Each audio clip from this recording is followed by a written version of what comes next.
Yo guys, one more type right here. I have another video today, and today we're going to be talking about before you go to Puerto Rico. I think people should know this since I'm kind of familiar with the area in Puerto Rico ever since I was in the age of 10 years old.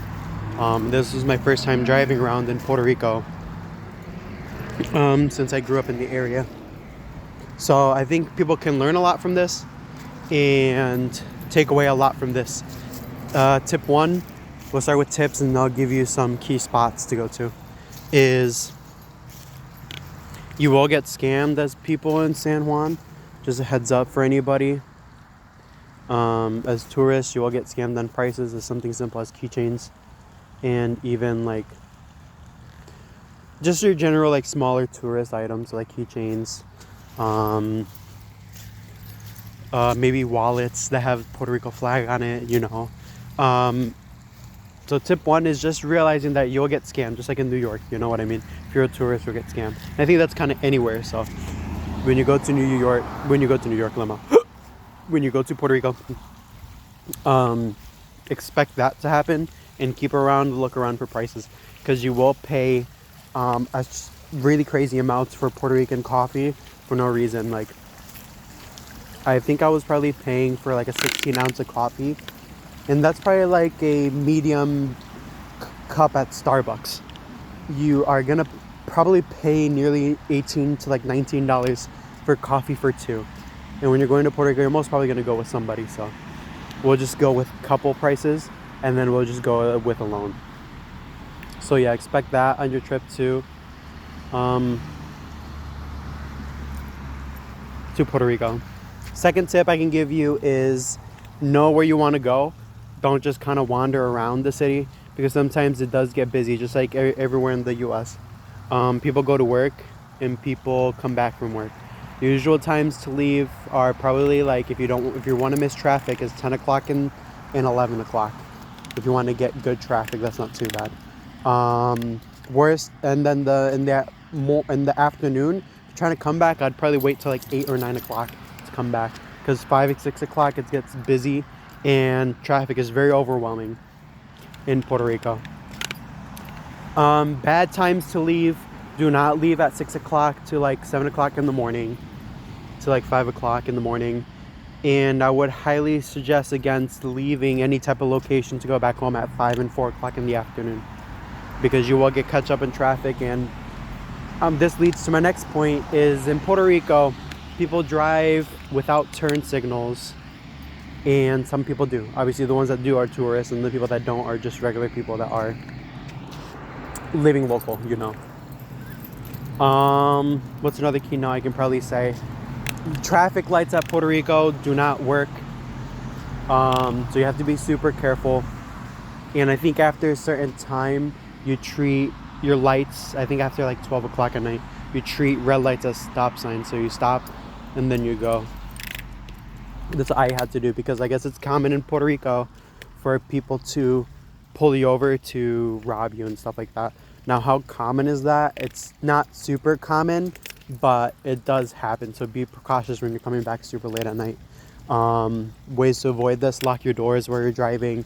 And tip number 4 is just mind your business. In Puerto Rico, people get very egotistical, so when you look at them, even for like a couple seconds or even a couple seconds at a time, you're looking at them once, look away, look at them again, look away, look at, they get really bothered easily and they get egotistical. So like they'll feel like there's an issue, or if like you're bothering them. You can't really get away with so much in Puerto Rico like you do in the US. Like some people just kind of just mind their own business here in the US. In other places like Puerto Rico, they kind of get a little frustrated and a little aggravated. So just be super careful. So what should you expect and bring for food as far as money? I would most probably bring around $500 for 2 people if you eat on food trucks, shops, like we paid for sandwiches at my local neighborhood, which is Toa Baja. I probably paid about $16 for sandwiches for 2, and those are like a foot long. So like you eat very, very good. As far as lunch, you can find your usual spots: rice, beans, chuleta. You can find what is it called? It's the chicken that's very common that people cook it with white rice. I think it might be, can't forgetting the name of it. But it's a very common dish in Puerto Rico. And you can find that dish maybe for like $15, and they serve you quite a bit. So, I'm trying to figure out what else. So I think $500 should be fine, because if you're staying there for a week, you can probably spend between. So I would highly suggest going to Starbucks for coffee. The Puerto Rican coffee is good for like a one-time thing to be like, wow, okay. But over time, it does get pretty expensive. So I would most probably say, if you want iced coffee, your best buy is Starbucks, sadly, because you're gonna get 2 large venti iced coffees, which is the one below their biggest size. It's not the medium, it's their large, and they have an extra large size, so it's their large size, and you get more coffee for $12 versus $18 for a medium size iced coffee. So I would highly suggest, if you want any iced coffee, please stop at a Starbucks. There's absolutely no Dunkin' Donuts, obviously, in Puerto Rico. As far as Starbucks, there are plenty, especially if you're staying in the Toa Baja area, Sabana Seca, or Bayamon, or San Juan. Those areas have Starbucks everywhere, and you can most definitely make a stop. Now, what are you really going to struggle with when you're in Puerto Rico is actually like grocery stores. So like in Puerto Rico, they're usually like very far away from each other, and then the most foods that you find common in the US aren't common in Puerto Rico, like iced coffee. Bottled by Starbucks isn't really common. Your boxed iced coffee is really common at Walmarts. There's Walmarts over there, but they're not really close by any means, unless you're in the Toa Baja area. The things you will probably struggle with is getting sausage in Puerto Rico. It's not a common breakfast item. Sausage isn't a common breakfast item. I think we do. Our most common is turkey and ham. We don't eat bacon. Oh, there goes the ball. You can take it, dude, if you want it. Yeah, our most common breakfast is ham and turkey. Come on. And cheese and ham. Cheese, ham, eggs on soft bread. Our bread in Puerto Rico is absolutely fantastic. So if you get a breakfast sandwich in Puerto Rico, get it from good sources. If you're in the Toa Baja area, there's a place next to Tito's Pizza. You can look it up on your phone. Right next to it, in front of the Jose Robles School. Or I think it might be something else. I could be wrong. No, it might be the Jose Robles School. In front of it, there is a breakfast spot there, and their prices are really, really good. You just have to know a little bit of Spanish. If you want the places that are going to be English friendly, I would highly suggest San Juan, Guaynabo, Bayamon.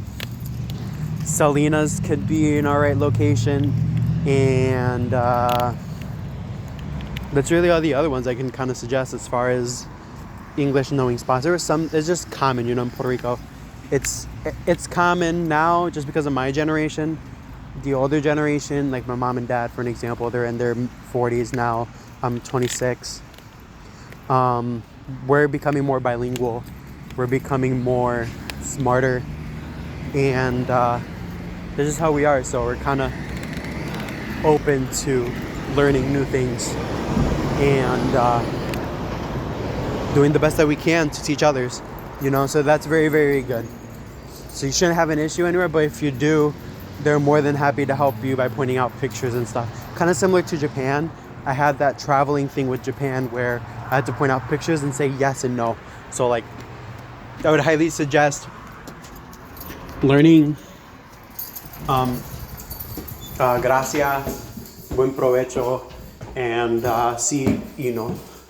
So that's yes and no, because you're gonna get around a lot like that over there. They'll show you stuff. They're very handsy people, That's another keynote about being in Puerto Rico, is that you have people who are handsy, So like, for them, when you look at them talking to you, you'll most probably know what they're saying, because they're kind of pointing at stuff, making gestures. It's very, very easy to understand them. What else can I say? Rentals. do I have to tell you about rentals? Rentals in Puerto Rico are pricey. I would suggest, if you're willing to park up the cash, here's what you're gonna do. You're gonna go to Payless right out of the airport, and you are going to ask for a rental.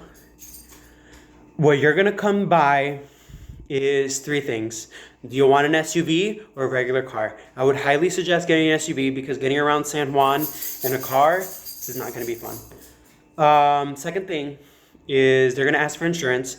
Get the most basic insurance. The premium insurance that they're gonna give you is outrageously overpriced. The third thing, this is important, if you're leaving San Juan frequently like I was, so I can get home to Toa Baja and Salinas, you are going to need that toll package. You know, it's like $7 a day plus the rental plus the insurance. And it's worth it because as soon as you go through the tolls over there, the San Juan bridge is like $5. And I think Salinas was like $2. So if you really think about it, if you're going through San Juan every day, maybe you might stop at a little corner store or something like that. It might round up to like $7 a day anyways as it is. So that's something good to keep in mind. What you can roughly expect to pay for rentals in Puerto Rico is around, from my experience, I got a Mitsubishi Outlander from 2018, I think it was. I paid $500 flat. It should not be more than that. If it's more than that, they probably either raise their prices or you need to ask them to see a receipt about what you're getting. Because for me, it was like roughly like $450. And that's a pretty good solid amount, including taxes and stuff. But they need to, but we'll say $500 because they need to have this on a credit card because they are going to try to charge you $20, $200 extra as a hold. It's just a hold for them when they get the car. They make sure that the car doesn't have any damage. It doesn't have any type of problems, any type of little issues, you know, like exhaust leaks or oil leaks because you hit a pothole or something, you know. So that's what they're doing. So you can roughly pay around like $600 for a rental. $200 goes back. That's why I say like $500. Your credit card should have a limit of $1,000. If your credit card does not have a limit of $1,000 and more, I would not suggest you to get a rental. The best way to get around Puerto Rico without a rental, it's gonna be hard, but you can Uber around. Ubers can be quite pricey because from Toa Baja to San Juan, it was like 27 minutes depending on traffic. And if you're timed, it can get pricey. But I think Uber does it through a flat rate. And you can pay $20 there and $20 to get back. If you don't plan on doing a lot in Puerto Rico, besides bounce around San Juan and go back home in Toa Baja, or Sabana Seca, Bayamon, or Guaynabo, then you should be okay. But if you're bouncing around from San Juan, from Salinas,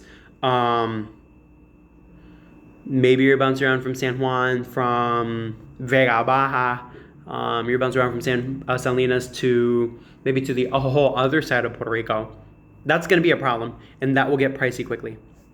So if you think about it in this aspect, when you get the rental, it's $500 flat. You put maybe, if it's an economy 4-cylinder, highly suggest getting a 4-cylinder that has an economy or a hybrid mode. That's what I got. You can probably end up pumping maybe at the end of your trip $30 at the tank and you're all set to go. I did a lot of trips. I went to all of the malls in Puerto Rico, in the Toa Baja area and San Juan area, you know, all that. And I took a trip to Salinas and back to see other family members. I probably pumped a full tank once. So when they gave it to me full, I emptied it, and by the time I had to return the car, I had to fill it up in full again. And then maybe I had pumped like $15, something like that. So everything about it ends up being like a $1,000 rental because again of that hold, they require that limit. But I would highly suggest having $600 aside for the rental alone. For food, I would highly suggest having at least $600 alone for food. Because if you're going to eat in San Juan, it's pricey. If you're going to eat in smaller neighborhoods, it's going to be cheap.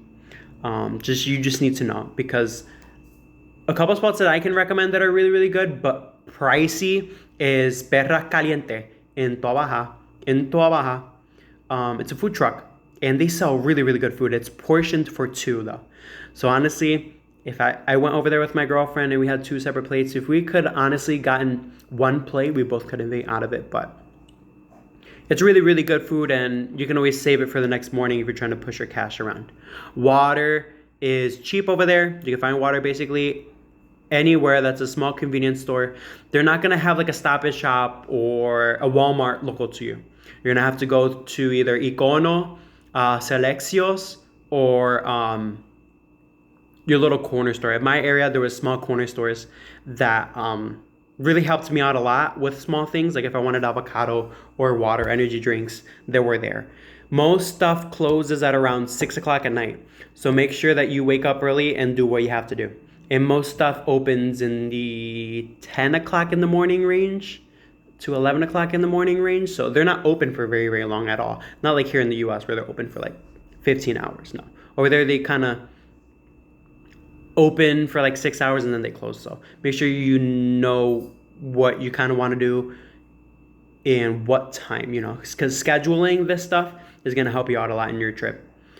I went due to reasons for a funeral, so I had to push time out of my day for a funeral, but that didn't end up happening. So I ended up taking the week for vacation. And these are just a couple keynotes that I now know to have a better trip in Puerto Rico. So $600 for the rental, $600 for food, and then maybe like $350 for the ticket. The rest, so what's that? 120, 155. I would bring like $500 for stuff for you to do. Tips for buying stuff that you want: don't go to San Juan. You will get absolutely ripped off. I would highly suggest going to malls out of San Juan, unless you're looking for luxury goods. If you're looking for luxury goods, I hate to break it to you, San Juan's the only spot for that. You have the Mall of San Juan, you have Plaza de la America, which is in San Juan, and that place is really, really nice. And you can find Creed fragrances, Xerjoff fragrances, you can find Mind Game fragrances. If you're an absolute fragrance nerd like I am, you can stop at the Plaza de la America for your clones. So your CLONE, not colognes, I said clones. So your Game of Spades, your Latafa, your, what was the other one? Your Rasasi. Those fragrances, go to Plaza de la America, you will find them there. Mall of San Juan, there's called the place La Lure, and they sell the niche fragrances there at full retail price. You can ask them to smell a couple of scents. That's what I did, and I ended up buying something. It's kind of rude when you kind of show up to a place, and like here in the US, when you go up to places, especially as a fragrance nerd, and you ask them to spray a couple of sprays of a couple of perfumes and you're smelling like 10 or plus fragrances, they kind of get pissed off and annoyed. Well, in Puerto Rico, they try not to judge you in those areas because they know that they're just trying to be helpful and try to help you out. And they're not in it for the quote-unquote sale. So what I learned is that in Puerto Rico, you can absolutely have at it, have 10 sprays and just say, you know what, since I'm not going to buy anything here, let me just stand off. That's my best advice to you. Don't waste people's time. You will frustrate them and you will get them annoyed.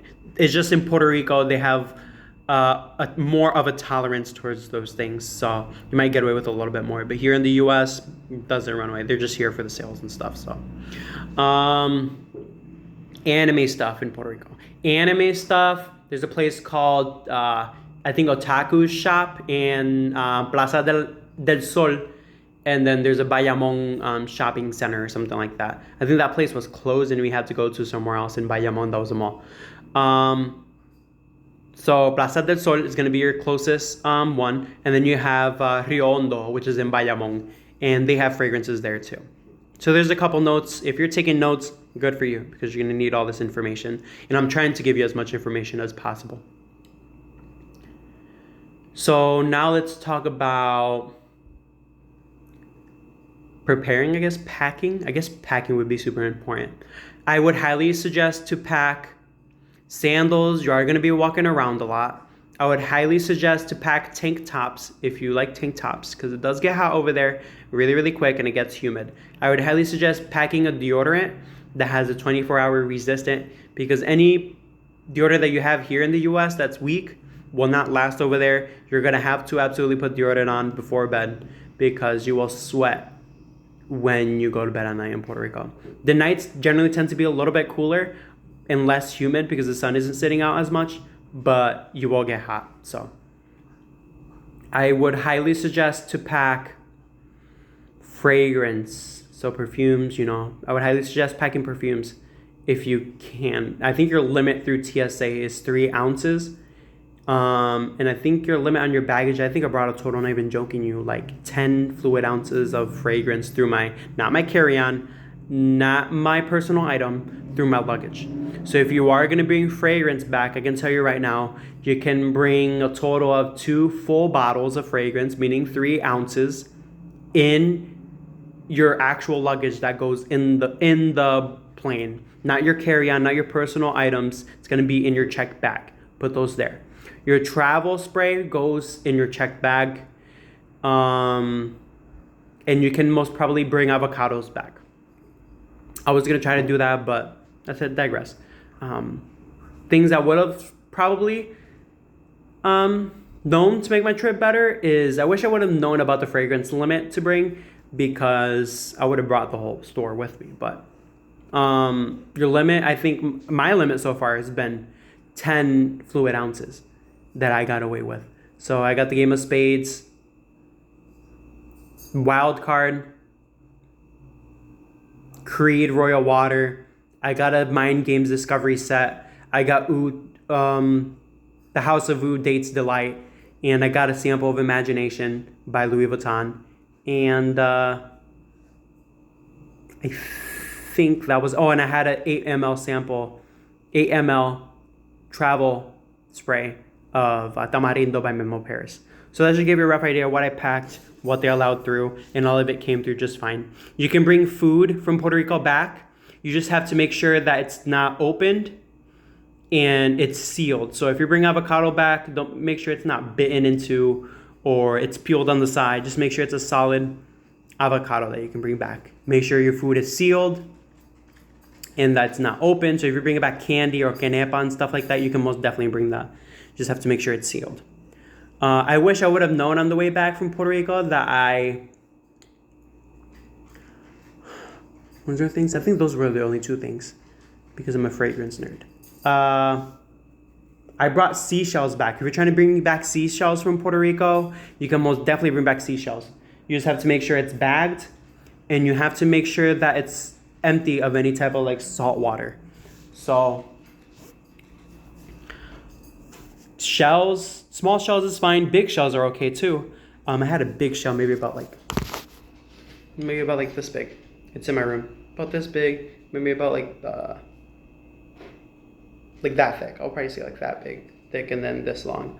I brought that back with me, and it's in my room. What else can I say?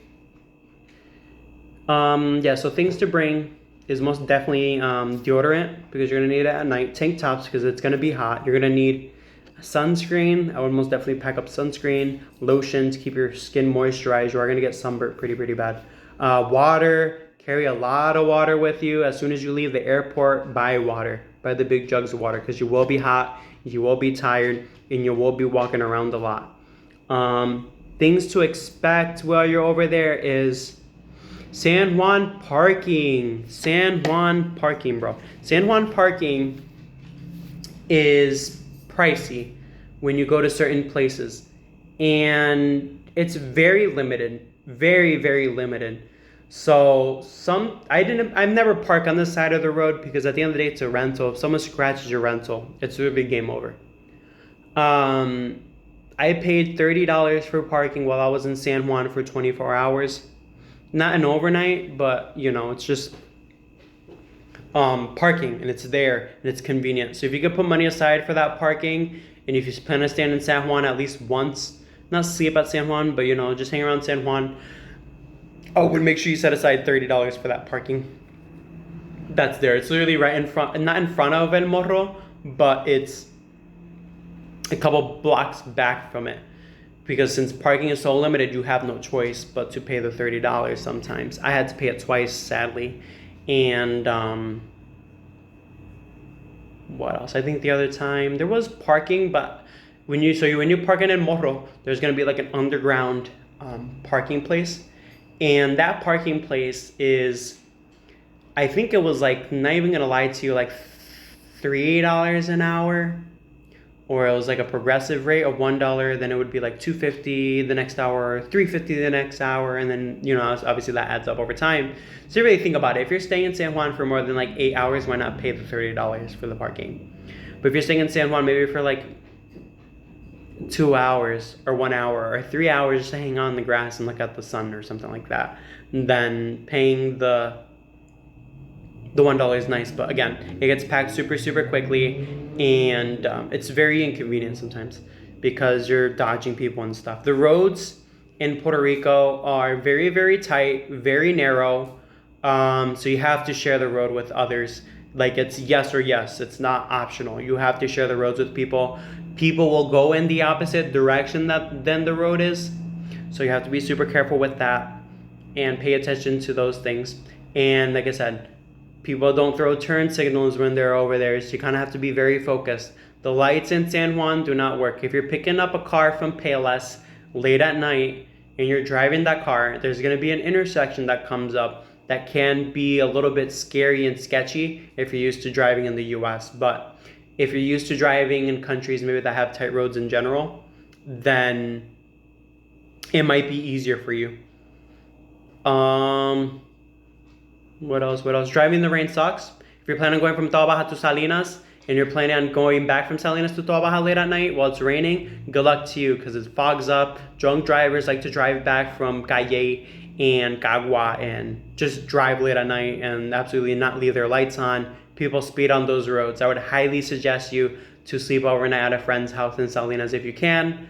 But if you absolutely have no resort, take it easy. The best advice that somebody gave me that was a local is to leave your emergency triangle hazard on, so that when they blink, they alert the people behind you that you're going slow, and stay in the right lane if you absolutely have to go back home late at night. And just take it easy, take it slow, because those roads are kind of very dangerous on the way back. And I can tell you that because the roads are very narrow, very narrow when you come back. Not when you get from Toa Baja to Salinas, they're not narrow, but when you get from Salinas to Toa Baja, there's construction there, and they do get kind of narrow. Any other tips I can probably give? Have a good time. Don't stress out just because of traffic. Don't stress out because this person got in your lane or whatever. It's life, Puerto Rico is an overall great place to stay at if you like vacation, beach type of islands. It's not much of a shopping spree location. Like in the United States, you might be able to hit a certain mall and you'll find everything there.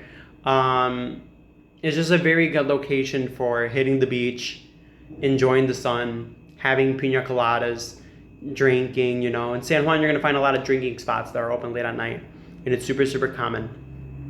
Let me check to see how much time I got. And, sorry, I'm trying to make sure I'm plugged in. And yeah, hopefully this video was super helpful. I tried to give you as much information as I can. Yeah, I try to give you as much information as I can. As far as recommendations, definitely if you're in the Toa Baja area, hit up Perfumeria, I think it was, or Presumeria, something like that. Perfumeria in Bayamon. There's going to be a perfume spot in Bayamon. That's a very small store. It started with a P. Persue, something like that. I'd have to look it up. But I know there's a spot in Bayamon that you can get actual real fragrances that are not fake. I got mine verified. They're legit. I got my sample of Imagination, a 3 ml for $20. And they carried the Creed for $2.50. And it's a legit Creed too, at a 3.3 ounce. And that's not bad at all. Food spots I can probably recommend is El Mesón. They sell sandwiches that are really good with their premium avocado sandwiches. They're really good. I really recommend that.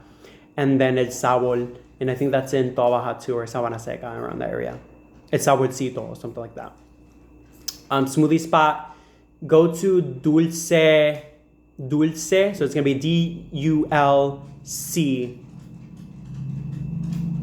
Dulce, with C. It's going to be a colorful building in Salinas, and they have really, really great pina coladas there. Really, really great, and I love that spot. I love going to that spot all the time because their pina coladas are really, really good. I think they make ice cream too. They scoop out ice cream. They do pina coladas. I don't think they do alcoholic drinks. I think they just do sweets mostly. And in Salinas, I can probably suggest you to go to I can suggest you to go to Playa de los it's crabs, I forget the name of it. Ojo del Buey. That's in Dorado. That's a good spot too if you want to see some background Puerto Rico spots. What else I can probably suggest you? The beach in Salinas are absolutely great. Salty water, but it's warm water. It's pretty darn good water. The fish in Puerto Rico, if you love seafood, please eat seafood in Puerto Rico. You will experience nothing like it. It's not like Mexican fish or anything like that. I've heard bad things about Mexican fish from their water, but they're nothing compared to Puerto Rican water, in my personal opinion. And it's great. Their seafood is absolutely great. Their lobsters, their shrimp, their marisco. Just a great spot, a great tourist spot if you love the beach and hitting the sun and just relaxing, you know. If you want something more lean back, go to Salinas. If you want something more interactive, go to San Juan. If you want something a little bit, on the personal opinion, on the ghetto side, go to Toa Baja. If you want something more beachy, I would probably recommend go to Salinas for sure for that stuff. It's very peaceful over there. I like Salinas for peaceful stuff and just tranquility. I'm just looking at my dog. What else? I think that's really about it. Just don't get gypped on your food over there. And wear sunscreen. It's hot. And definitely pack water. I wish I would have drank more water while I was down there. But it's hard to get water. So that's why I always recommend people pack water. Get a backpack. Get a fanny pack. Get a hat. You're going to need all that stuff when you're down there because you're mostly going to be walking most of the time. And I'll end the video here. If you guys have any more questions about Puerto Rico, drop them below. If you are Puerto Rican yourself and you live in the island, since I don't anymore, drop it below and reply to the comment that needs help that are taking trips to Puerto Rico. Because it's not easy over there. It's not like your trip to Japan. Not at all. It's very, very different. And you can't get anywhere around in Puerto Rico unless you have a car or you Uber. So that's how it is. That's it. That's my video for today. If you guys liked the video, comment below. Again, another Puerto Rican will probably help you in the comments below if you have any more questions. Perfume spots, store locations, recommendations on spots. Drop them below. Drop them all below. I love you guys. And that was my trip from Puerto Rico. And I had a super, super great time. But I think this video is getting a little bit too long. So love you guys. Peace out.